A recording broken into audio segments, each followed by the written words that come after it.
Let me say first off that this is a court of inquiry. It's not an adversarial court. It's a nonprofit educational event. And with enormous energy and intelligence, all of us have been brought together to try to bring out some of the aspects. So if I may, I have prepared an overview statement based on my work these many past weeks.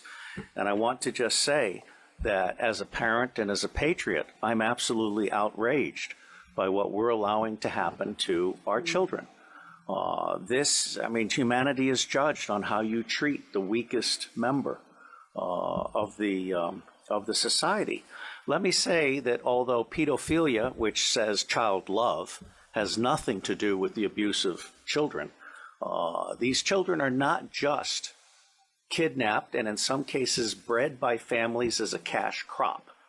We have people in the United States of America that breed children in order to sell them. And when they are sold, they come without birth certificates, which means it's easier to kill them and have no one ask where they are. We're also importing children by the plane load. Again, children who have no documentation. It's not just child slavery or child sex abuse. It's also child torture, because you have adrenalized blood. You have the whole blood drinking ceremony of the satanic world. It's also the use of children for harvesting body organs. We'll have the Falun Gong testimony tomorrow. One of the reasons that the Falun Gong are so popular is because they're so healthy, so that you can harvest their body organs and get the very best. And then you have ritual ceremonies and ritual murder, as well as incidental murder. But I know the system. I've been a spy all over the world. I have created the Marine Corps Intelligence Command. I have trained intelligence and law enforcement representatives, over 8,000 of them from across 66 countries. They are all, without exception, good people trapped in a bad system.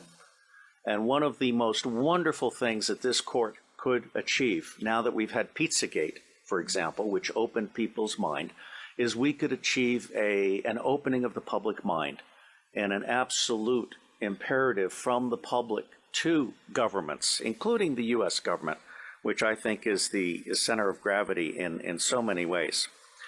I have found in my research and preparation for this court and all of the work that will follow that most organizations that end up being used to prey on children, Oxfam is a recent example, all of the United Nations organizations, the Boy Scouts of America, all of the child services agencies across the United States of America, they did not start out as organizations to prey on children, but they attract pedophiles.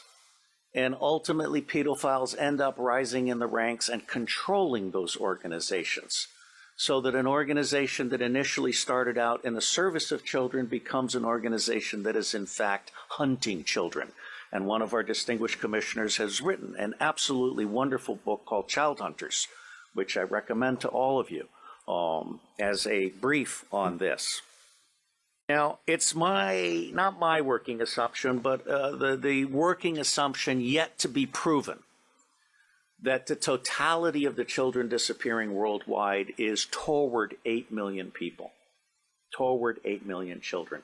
In the United States of America, the acknowledged number, not counting the children being bred without birth certificates, not counting the children being imported without documentation, is between 600 and 800,000 a year. Now imagine Africa and East Asia and all these other locations. I personally believe that the number we want to try to document is rising well beyond the official figures, and we have yet to learn what the actual number is, okay? The other working assumption is, how long do these children survive within this system? What I am hearing from the witnesses that I've talked to is 2 years. It may be longer, it may be 4 years, it may be 6 years, but by and large, these children are so abused. I mean, we're talking rapes by the hour and so forth, that they reach their expiration date within 2 years. And then they're murdered with impunity, or they're ritually murdered if that's what they've been bred for. So I think we need to document this. No one else has done this before in a systematic manner. This commission is rendering a signal service by seeking to do an overall view in the public interest. This will be a massive, massive undertaking.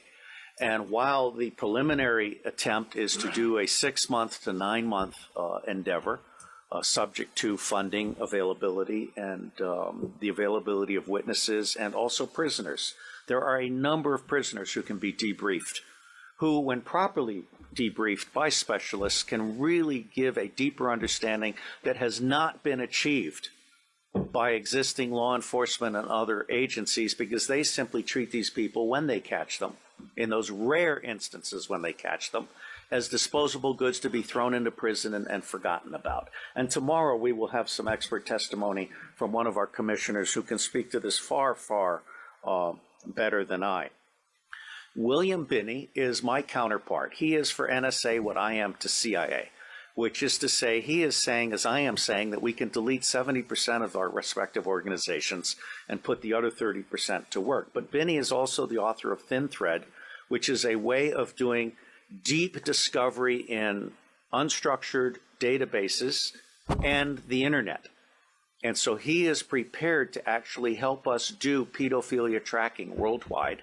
And one of the things that the other technical commission, Stephen Arnold, is very good at is de-anonymizing the internet. This includes every image having a fingerprint. So you can take an image of a child being abused, and you can track that image through the dark web. So there are resources that we can bring to bear in support of this commission's mission. My favorite technical commission is Arno Reuser from the Netherlands, who is a master librarian. He is so good that when the Dutch intelligence community realized it didn't know enough about the world, they recruited him to create the Open Source Intelligence Center for Dutch intelligence. And as with the endeavors that I helped create in the United States, and in fact for Scotland Yard, very quickly people found out that they could get 40 to 60% of what they knew very cheaply using open sources of information.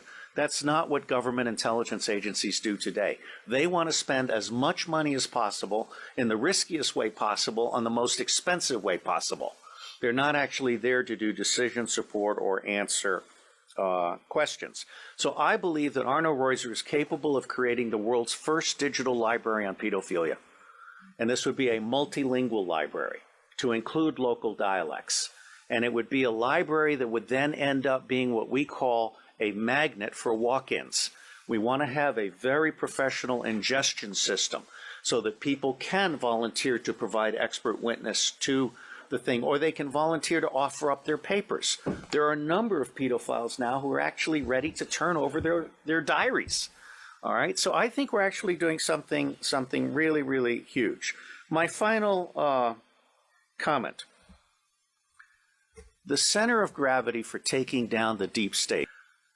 Pedophilia is both the induction glue. Pedophilia is how the deep state recruits and controls people. It is also the Achilles heel of the deep state.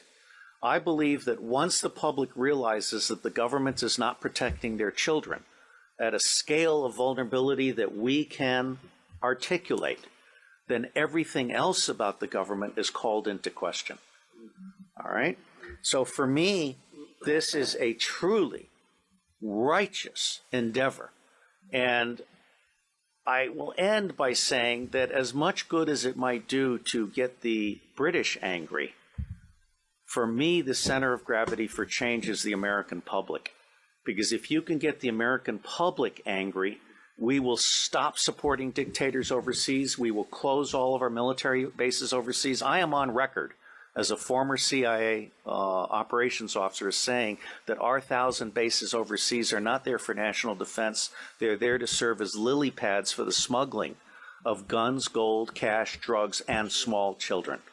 So let me say I am proud to be in your company, and I believe that no matter what we do or do not do, it is going to make a difference. God bless you all.